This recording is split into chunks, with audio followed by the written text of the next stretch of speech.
Welcome to Jung at Harp. I'm Kathleen Wiley, a Jungian psychoanalyst in North Carolina, and I'm here with Deborah Henson-Conant, a composer, performer, terrific entertainer, and coach and mentor. And we both play the harp, and that's why we call our series of conversations Jung at Harp. This is episode number 105, and this morning we are going to be talking about exploring creative resonance in everyday life. So, Deborah, would you like to open? Sure. So creative resonance is something that I sort of discovered as I started exploring the question of what does it take to go from creative impulse to creative expression? And I broke that down into 7 steps. They're not really steps, they all fit together. So they're dance steps that fit together.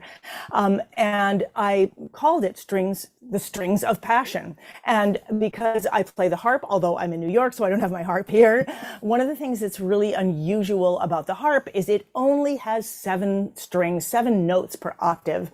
And all the other instruments have 12.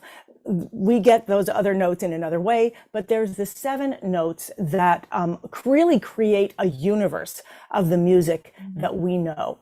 And what I discovered by breaking down these principles was that when you put them together, they create a resonance that is very similar to the resonance that we experience when we play the harp, a resonance that not only the instrument we literally hear in the air and in the instrument, but a resonance that comes into our body. And so these principles, I'll just go through them quickly, are impulse. So when you first have some kind of an impulse, you have an idea, I think we've all experienced this, like, oh my God, this would be so great, or, oh, I have this idea for a TV show, or like, what if I invented this thing? So that's an impulse. Then there's a structure, and that's kind of when you're either designing it or when it has some sort of structure, like a game. You might want to go play something. I knew there was going to be beeping on my phone somehow. And there's a structure to every game. There's a structure to pretty much everything we do, whether it's a recipe or whether it's a class or whether it's a game. Anything we play has some kind of a structure. So impulse, the structure holds it together, like our internal structure, like our skeleton, so that we can express our character. So, we have the impulse to come alive, we have our skeleton that we grow on, and then there's all this character that grows out of that. That is us as individuals. And then as we start playing or working with other people, roles develop. Our roles with other people. And it's often fun to think of that in terms of sports teams. Like any third base person can go and play on any team in the world because that's a role. There's a third base role and it's in the game and they can do it just the same as any bass player. A jazz bass player can go anywhere in the world and play with any other jazz group. There are lots of beeps and sounds here where I am, but I'm just going to try to stay focused. So you've got impulse, structure, character, roles that allow you to play with other people. And then you've got practices and practicing. So then you start taking action. You start doing these things. You start either practicing to do something or you take on a that allows you to change within that practice. So now those are the first 5 strings of passion. The 6th is deconstruction, where you take that apart so that you can create some kind of template to do it over and over and over again. And just like we are a template ourselves. And then finally is the moment of liftoff, where you take all of this. So one of the things that I noticed, and this is not anything I thought about, it's like you don't learn that, but you do learn that in life. And one of the things I noticed is that when I'm preparing, or when anyone is preparing for a performance, you learn all this stuff. You create this thing, you have an impulse, you create a structure around it, you start putting it together. But what really happens in a wonderful performance is that all of that is in service of us coming forth as a character, the authentic character of who we are, the richness of who we are. And in the most beautiful moments, it supports that character. So I kind of wanted to talk to you, Kathleen, because I'm always looking at this at how it happens in music. Mm-hmm. For example, this happens every time there's a performance. Anyone who's ever performed has probably experienced this. You're preparing, you come to that last moment. You are not prepared. You just feel you're not prepared. But if you step into it with everything you are and with a belief that everything you are is enough, Mm-hmm. you will share who you are. The light of who you are will come through you. Mm-hmm. And that is liftoff. That is that moment. So I wanted to look at where that shows up in other parts of our lives, not just in theatrical or musical performance. And I think that's where you are the expert. Well, you know what? It's sad because it often doesn't show up because people aren't present in their bodies. And, I have a passion for embodiment in my online embodiment circles. Actually, will be open to new members here on the winter solstice. So if you're interested, definitely go to onlinesacredcircles.com and you'll find the information. But I want to start with what you're talking with the strings with liftoff, because you said something to me off camera that I think it's profound about our life. Is there's a difference between performing and presenting, a performance and a presentation. And I want to say for a minute, I'm going to talk about nuances of performance, because performance has this one way of thinking about a performance is we're putting on an act. Okay.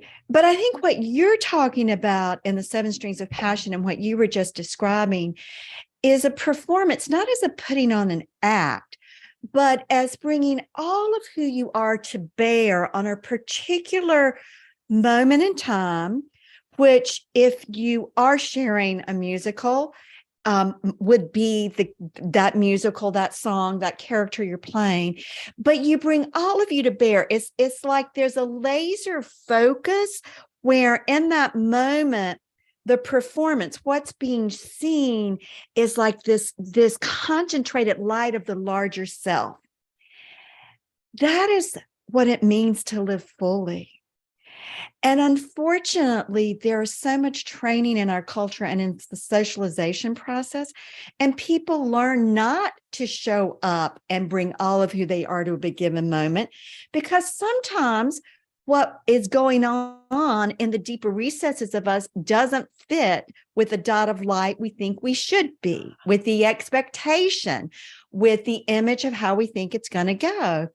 And part of what you were describing is that to truly perform in the sense of being fully present in it, you're surrendering. It's like in that moment when you are sharing your creative work in the sense of performing, sharing it, you aren't thinking about, oh, it should go this way next, or this happens next, or this is why I'm doing this. You're just in it. You're in that flow. And that is what it means to embody oneself. And to circle back, and then I'll pause. And how do we do that in our daily life? We have to be in touch with the fundamental impulses that fire in our body, because impulses arise from the body. And if we don't know what's going on inside of us, and what if we want to invoke the chakra system that we could compare to the 7 strings of the notes on the harp, we need to know what's going on, because all of those centers, just like all those strings and the octave on the harp, have a particular resonance, and they take us somewhere and they invoke something different. There's so much spinning in my mind in what you're saying, and I was thinking back to, you were talking about how important it is to be able to act on that impulse, and to be able to feel the impulse and have nothing in the way between the impulse and the action. And so I was thinking that is what practice is all about. Practice is making that connection. And I often think about prosthetics, because I think of an instrument as being a prosthetic. I think of it as being I mean, my hands have no sound. There is no sound here. But when I play a harp, my hands have sound. My fingers can be speaking. And so in a sense, the instrument is a prosthetic. I don't know what the official word is, but and at first I'm awkward with it. It doesn't feel like I'm integrated with it. But the more I do it, the more that I am able, you see people running with prosthetic legs, and it's all about the running. It's not about the leg anymore. And you begin to understand that running has nothing to do with a specific leg. And you begin, as you integrate, as you connect with the instrument, you begin to understand that the performance has nothing to do with the specific fingers. It's how you're connected. So that was one thing, that when your idea of this embodiment, and when you see a performer who's presenting and it's wooden and you can tell they're worried about what they're doing, you can't flow with it. When the performer is actually embodying what they're doing, you actually feel like you're doing it. So when you say, I was playing for someone else, the experience of a great performance is I am getting to do that. I'm getting to dance like a great dancer. I'm getting to sing like a great singer. But the first thing that you said that I really loved, said, we often think of performing as putting on an act. And I thought, ooh, act is action. And what if the action allows us to puts us on? Yes. So that we can really be present. And I think in a perfect world, as a performer of anything, whether it's social media, sending out an email, these are the things I struggle with. It is about being able to take that impulse, the human impulse, put it into a structure, whether it's a show, whether it's a harp playing, whether it's an email, whether it's marketing, no matter what it is, and be able to actually have your character come through, because you're not afraid of who you are and what it's going to reveal about you if you reveal yourself, and then actually have that lift off to connection.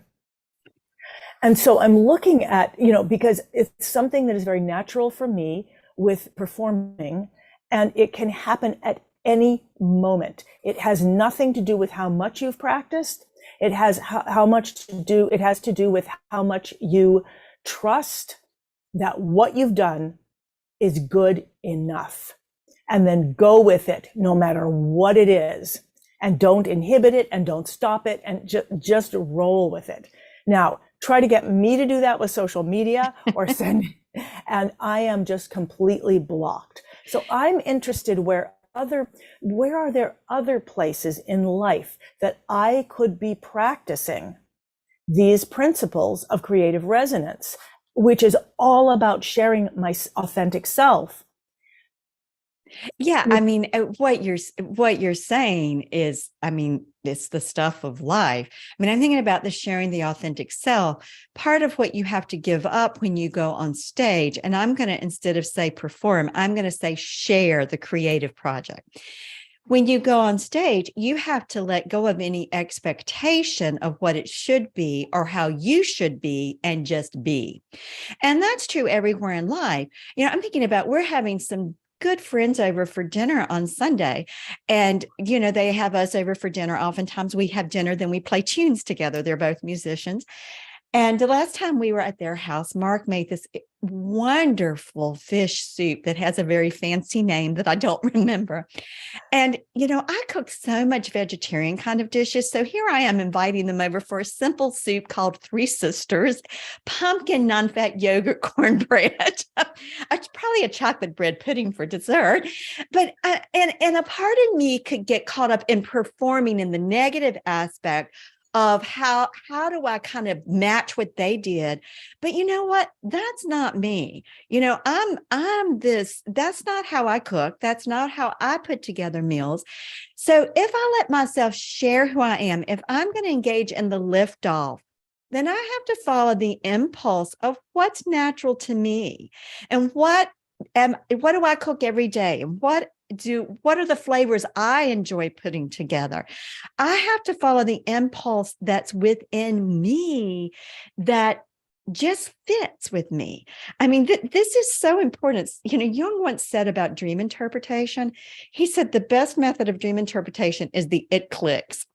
Either you hear something and it clicks, it resonates deep in your gut, or it doesn't. And that's really, for me, part of the segue between liftoff and impulse, and from impulse to liftoff, is does the impulse that you're following into action, does it resonate within your being? And sometimes people will say to me, well, how do you know if it's right? How do you know if it's resonating? I say, right?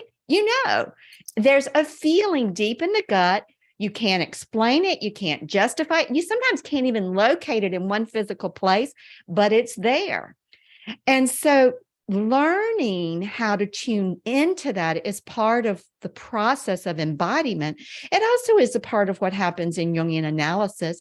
And I believe in any good therapy or good spiritual disciplines, they're about learning, paying attention, observing, discerning what's really you and what's not you. As you're saying that, words are jumping out at me. Tune. And then I thought you were going to say, when you step out on stage, and then you said, and share, but I thought you were going to say shine. And then you said, give up. You have to give up these things. And I thought, that's right. We have to give up all this judgment and I didn't do it enough. I haven't done this. I haven't done that. And to go out there and shine. So what does it mean to shine as ourselves? And then you were talking about the meal that you made. And I was thinking, if those, I'm sure your friends were lovely, and I'm sure they weren't sitting there thinking, well, this is not bouillabaisse or whatever. But I also realized that they might not, even any of us might not know how to love the thing that you love. Mm-hmm. And part of shining is to be able to help people distinguish that specific thing. So I imagined you putting out your Three Sisters soup, and I was like, and I was imagining you saying, this is called Three Sisters soup because of this story. And I was imagining that the story of the soup would enhance the flavor of the soup. Mm-hmm. And then I was also thinking about, the other things that you were making. And I was thinking, any of us at any moment can say, notice, what's really beautiful about this particular thing is how this flavor comes out, or how this comes out. And I realized this is, and then you said the word resonate. And I was like, wow, shining is like resonating. Meaning, if a light can be inside and it's not seen, so it's like a sound that's not resonating. But as we open that up, often through just helping people understand what we're hearing so they can love it the way that we love it, we're allowing that to shine more. We're allowing more resonance of that thing in their life. And then the character that we are putting into it, it comes out. They actually can experience that character. They become richer characters because they've got more richness of character in their life. Yeah, part of what comes up for me as I hear you talk about it, because I think you're absolutely right, sharing our own feeling and our passion, whether it's about the soup or it's about the music. But I think another piece of the shining, and I want to say I was just listening to the Hip Harp Toolkit. I was reviewing that this week. So when you're playing the song, This Little Soul Needs to Shine. Oh, right. I'm hearing that now in my head. As you're talking, Mr. Rabbit, Mr. Rabbit. Right. Yeah. Anyway. Yeah. I wish I had my harp here because I would sing that song because it's a really beautiful it's gorgeous song, which sounds morbid because this rabbit keeps falling apart. And yet at every moment, he says, yes, bless, someone says, Mr. Rabbit, your ears are mighty long. Yes, bless God, they're put on wrong. Every little soul must shine. Every little soul. And then finally at the very end, it's Mr. Rabbit, your eyes are mighty red. Yes, bless God, I'm almost dead. Every soul must shine, shine. Every little soul must shine, shine. And it was such a wonderful song as a child because I would get to sing back, Mr. Rabbit, Mr. Rabbit, Mr. Rabbit, Mr. Rabbit. And so there was that call and response, and there was that ease, and there was that getting to sing with somebody else, and yet getting to sing that shine, shine. So I just wanted to share that, but carry on. Yeah. But I think a piece of that is being okay. They may not love the soup. They may not see the beauty in it. They may not have the same taste palette I do. And that's okay, because part of the basis of the relationship is they can shine just like they are in the essence of who they are. And I can, and we're going to love each other. That's what matters. It's about the relationship that doesn't have to be based on sameness. And when you come to your instrument, part of what I'm struck with is there's research that now shows that when you sit down with your instrument, the same part of your brain that is activated when you relate to a person is the part of the brain that's activated. It is not the part of the brain that's activated when you're looking at an object like this microphone or the computer or the soup pot. It's very interesting to me that the scientific research now shows that when you relate to your instrument, it's like relating to another person. And I think it has something to do with that interplay that happens, whether it's the harp or it's the fiddle or it's the piano, whatever, that there's something that comes back at you, that there is an engagement of a resonance that both matches yours and furthers it. It's both the same and different. And I think there's something about that that's important in liftoff whenever we're going to share something, is that we can be comfortable. I'm sharing my experience of it, and it will touch people in different ways. And that's okay. Well, you're making me think, first of all, as we play an instrument, we learn more, we get more connected to it. We learn more how it works, we become more integrated. And I realize that as humans, sharing with other humans. So this is our relationship of sharing with an instrument or a tool or a pet. I mean, there's all different engagements coming back at us. And as humans, sharing who we are, like I'm thinking again, I'm thinking of how I can address the things where I feel terribly self-conscious, like in social media. And I realized that it can be by my actually being willing to show what I see that's beautiful. Let me show you what I see, rather than standing there and saying, do you think this is okay? Like, is this good? Or like, are you going to say, okay? Are you going to say yes? Or are you going to put a heart on it? Or are you going to like, ignore me? Like what? But just use it as an opportunity, instead of being like, okay, here's this amazing thing. Got it? Okay. Did you like it? To say, you know what I really love about this? Right. I love that it's made out of metal, but you can see through it. I love that it's like cloth. I love that it dangles. I love that it sparkles. And that allows me, the more I do that, the more I actually see what I love about it.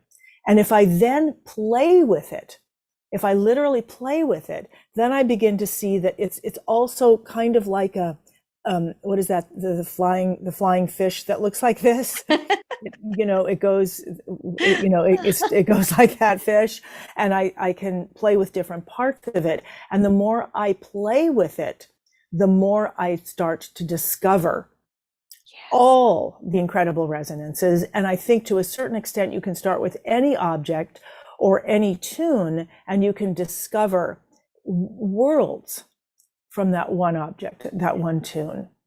And when you play with yourself, you discover worlds within yourself. So when I can play with my impulse to stay in bed under the warm covers instead of getting out, it changes my experience of it. So what would that look like? What would it look like? Well, I can be under the warm covers thinking I should be getting up. Why am I so lazy? And that's a very negative, rigid shutting down. Or I can say, wow, this feels really good. What's this about? Yeah, it's down to 30 here this morning. That's cold for North Carolina. And I can let myself have the experience, which paradoxically will then also evoke the impulse to move beyond the experience. That is what's fascinating to me, and that's what I say to my students all the time. And yet I get stopped just where they get stopped. So I get stopped at the like, I'm awkward, I don't look good, blah, blah, blah, blah, versus the, well, when I'm connected, I'm thinking, what is there to love here? There's something to love in every single moment. Can I follow that? Can I find something to love and something else to love and something else to love to take me to that resonance? And yet I avoid it. I will go to like, I'm not good enough and so has this many and blah, blah, blah. I will go to that. And I know that the members of the Academy struggle with that too. I mean, I guess we all do. Why are we choosing? I mean, I get it, because defending ourselves is always going to be in the hierarchy, the first thing that we need to do, because if we're not defended, we might die. So it's always going to be our first impulse rather than self-expression. Well, you're opening up a branch that I think is worth our talking about more in depth, even on another day. But that instinct of self-preservation, and psychologically, that can translate to protecting one's sense of self that is very limited and actually cuts off the impulse to live into other areas of oneself. And why do people do this? Because they've been shamed and guilted very, very early in life. And the unconscious manifestation is you learn to shut yourself down, because it's easier to shut yourself down than to be shamed by someone else or guilted. And these things go on in the unconscious all the time. So part of the psychological correlate is understanding that every impulse, every sensation, every emotion has a seed of the real self you are. And so even the negative things, there's a seed. The paradox is once you can cut through and get to the seed, something else can grow. But what we try to do is avoid the seeds. You know, you said two things I want to highlight. You know, you said that your coach, Tony, said people want to see someone being human.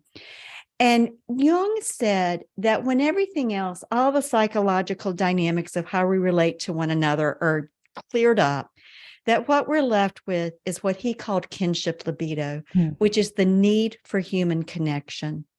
What do we want more than anything? We want human connection. That's what we want. That's what I want with you in this conversation every week. And with those of you who listen and offer comments when that's an option on our platform.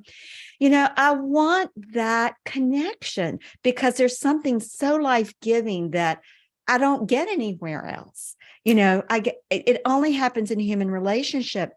And I think that is, for me, what distinguishes works of art or great performance. It has nothing to do about putting on an act, but it has to do about the human connection that can happen vis-a-vis the form.